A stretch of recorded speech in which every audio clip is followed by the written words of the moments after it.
नमस्कार सर्व विद्यार्थ्यांना. 5 एप्रिल 2026 रोजी SPI आणि GSPIचे पेपर होणार आहे.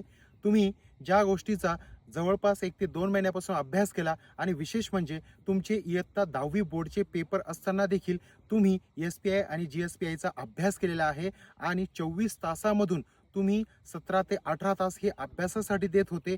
तर ही जी तुमची मेहनत आहे ही 5 तारखेला दिसून येणार आहे. 5 तारखेला तुम्हाला चांगल्या पद्धतीने पेपर द्यायचा आहे व पेपर देऊन आपला मेरिट लिस्टमध्ये कसा नंबर आणता येईल याच्याकडे आपल्याला विशेष लक्ष द्यायचे आहे. पण तुमचा नंबर लागेल अथवा नाही लागेल ते मेरिट लिस्टवर डिपेंड राहील. जी तुम्ही मेहनत केलेली आहे 17 ते 18 तास अभ्यास करून, नक्कीच ती मेहनत कुठे ना कुठे तुम्हाला कामाला येणार आहे आणि त्याचे फळ तुम्हाला निश्चित स्वरूपात भेटणार आहे.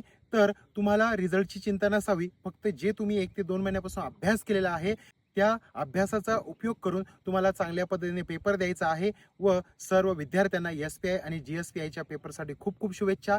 चांगलं पेपर द्या, मेरिट लिस्टमध्ये नाव आणा आणि आपले लवकरात लवकर NDA मध्ये कसे सिलेक्शन होईल याच्याकडे आपल्याला विशेष लक्ष द्यायचे आहे. परत तुम्हाला एकदा परीक्षेसाठी खूप खूप शुभेच्छा.